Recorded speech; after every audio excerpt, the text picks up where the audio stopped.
to or the free speech zones, because we had we actually discussed with it last time, and we. Oh, so you guys talked? Yeah. Oh, Yeah. okay. Yeah. Okay. So we thought there was along the guidelines that we were okay to do it. There wasn't anything to be able to really enforce it. So all we're doing is we're trying to get a petition on it, and then we came under fire again. Just to get some names on it. Okay.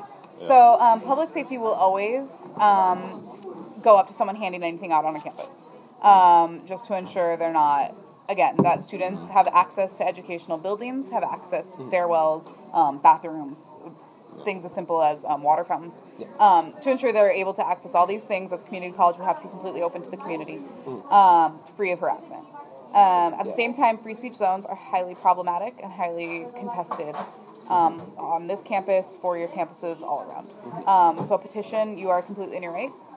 And again, no one would be able to enforce or stop you from doing that beyond the point of telling you that it's currently against policy. So campus safety told us that we couldn't even actually walk up and talk to students. That's part of our free speech zone policy, and generally part of how the free speech on most campuses work is you're totally allowed to say what you want, but people have to come to you. The minute that you go and approach people, that's part of infringing on their access to an educational platform free of harassment. Okay. That is technically currently in standing. So yeah, that's something that's in the books here. Yeah. So if, for instance, like we're not blocking any walkways, we're not using any loud music, we're not, keeping anybody out of any academic buildings or anything like that. We're just kind of sitting on a kind of a space on campus, just going up and talking to people. The problem is when people go up and talk to people is when other students come to us with issues. So the issue that we face here in this office is that we both have to defend the right of free speech and also the rights of the students who want to be able to walk, say, from point A to point B and not have anyone approach them. It's problematic at best, having free speech zones in general. And it's an issue that we take seriously only if other students really start to complain or are saying like they feel that they're being harassed. So public safety always gets a head jump on that because, of course, we want to stop it before harassment starts, right? We don't want to be the Band-Aid to a bigger wound. Kind of shut it down, before it got to any point of... Yeah, so public safety, what they know is that anyone who's approaching students on campus and especially handing stuff out, they do have to be questioned, at least. Okay, so for instance, if I were just going and handing out, the Constitution or something like that, they would have to approve the material, or? No, we don't have to approve any of the material you're handing out. We do like to have a sign out that just says that whoever is handing out this information is not affiliated with Bellevue College. Okay. That's another part of being part of the community, is that we have to be completely open to the community. Yeah. And because of that, we like to emphasize that everyone has the right to free speech and everyone can say what they want, but Bellevue College maybe isn't behind it. Okay, so just it would be basically specifically, you can say whatever you want, but only in those certain places. Yeah, that's currently how the free speech zone works. This is my employer. Hi, my name's Dave. Hi, nice to meet you. David. John. Yeah, and so we do have some noise ordinance, so you cannot have any... Oh, yeah, absolutely. They don't have any of the megaphones or the loud music. There's also a sign dimension, so, we can't have a huge, sign. Okay. Did they give you a form? No, but if there's a free speech form? Yeah, we have one. And I worked with, who was the other gentleman that was here last time? The taller one with the darker hair? Artem? Maybe. He filled out a free speech form for us last time, and we requested some space for him and set up a whole time that you would have. So it's actually a really large area. It's right in front of the fountain. I walked by. It's a nice area to table. It's also super centralized, which is nice. But of course, we all understand that when free speech comes into play, zones are problematic. Yeah. So if for instance there were to be like spontaneous speech or like spontaneous protest, or maybe if someone were wanting to express their like religious, right? I see like a lot of evangelicals out on campus sometimes. If they want to express their religious rights, would that also be in the free speech area? They could do that in the free speech area. It's very little restrictions on what's allowed to happen. Okay. You can take this with you if you want. Okay, I'll definitely. It basically just helps It's more of a way for us to keep track of what students are, not what the students are speaking of, but what students may be encountering on campus. Okay, so it's more kind of just to know, what people are saying on your campus. So in case there were was anybody out saying something you guys didn't kind of jive with Bellevue, or didn't. Doesn't matter if it jives with Bellevue or not. Free speech is free speech. Y'all got the right to it. We're a community campus. We're a state institution. You've got this ground. It's yours. Okay, but just the zones. Yeah. So the zones themselves are just to make sure that is where students who are coming to class can know. Listen, I have exams all day. I can't be bothered, especially let's say. When I know a lot of students have an issue with one of our evangelical gentlemen who comes in and speaks, they know when he's going to be on campus. He has his sign set up, and they can say, you know what, I'm just not going to go that direction today. So you say it kind of helps create a filter for where students can feel safe or not feel, Okay, so it creates kind of like a bubble of. Yeah. Okay, so people who want to engage can go to the free speech zone. People who don't want to engage can go around it. Okay, so they basically have got you say they have the right to, where the right to free speech. You've got it in those certain areas, then the students have the right to avoid the free speech. Okay. Yeah, avoid it or come up to it. So the whole goal here is to equally protect the constitutional right to free speech. And since you guys are handing out constitutions, I know you know about it. Oh yeah, yep, and then also make sure that students have a right to education free of harassment. Okay. And so that's how we've been filtering it. So we keep saying harassment, but what if what constitutes harassment? That can be where it gets a little bit shady, right? Some students say that particular pastor that's been here a couple times says they felt harassed by him.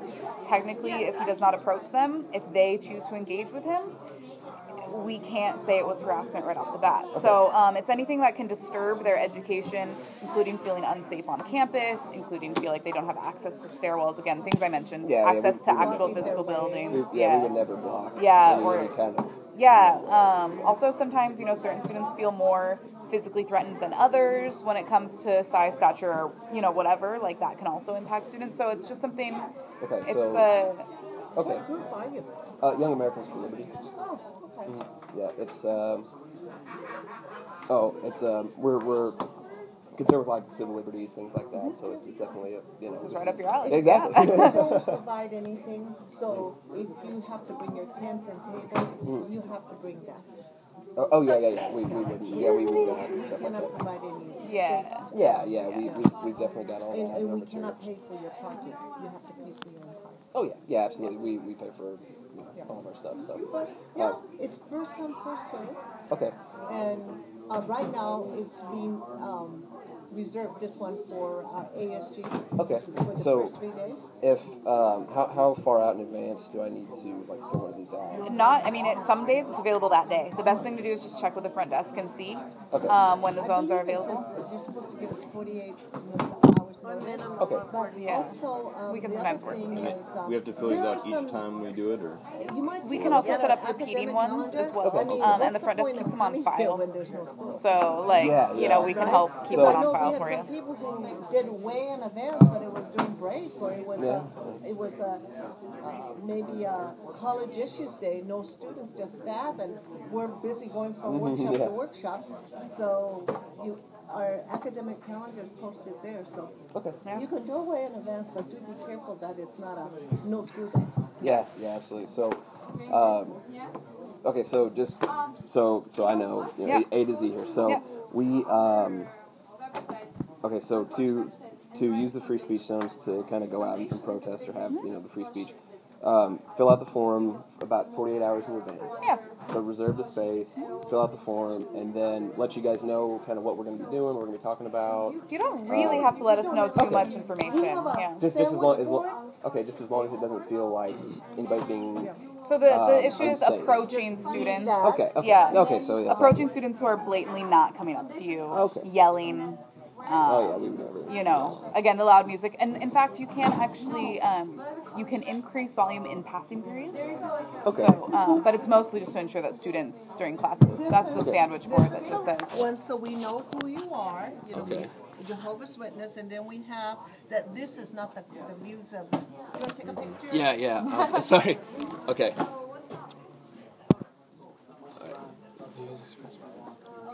Okay. Good deal. And then, Awesome. Once again, we want to remind you what a free speech policy is, but this okay, is something from about- there. Okay. Five on that? Huh?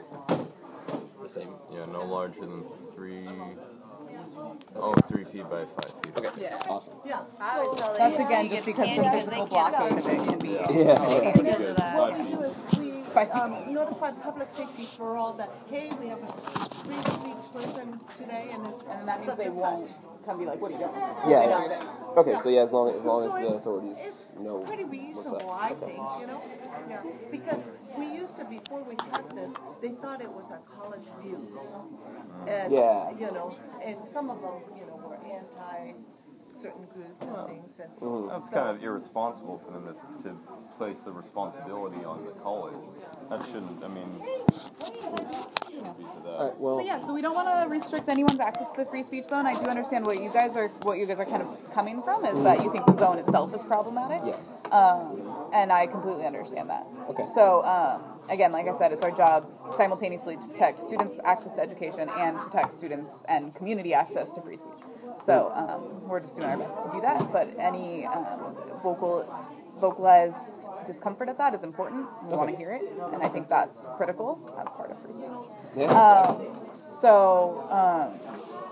Yeah, if you guys are working on creating, like you said, I think you were kind of working on maybe creating a protest. Is that what you said about the use of free speech zones? Yeah, and it what was. that means? Yep, we kind of did it today, just a spontaneous. Yeah. Protest. Planned it out a couple. Well, I guess it wasn't that spontaneous. We planned it out a little bit. Right. Just kind of come on campus, and most students don't even know about the free speech zone or what they are. So Right, that, and that we've was, been trying to get it out more into the student newspaper and just get it around more so that students know, because a lot of them do feel that they're somehow only being used by external members. We want to let them know that internal students can use those zones as well, that it's for everyone. So we're just trying to make sure the more vocalized attention the free speech, just free speech in general, can get, I think the better on campus. So. Cool. Well, But you can feel free to keep this with you. If you ever want to come back and book with us, the front desk is more than capable. Okay. Any questions you have, you can come to me. Also the front desk. Also North. Yeah. Okay. Cool. So does that answer your question? Yeah. Absolutely. Good. Yep. We think we've got it. And our office is usually open from between 8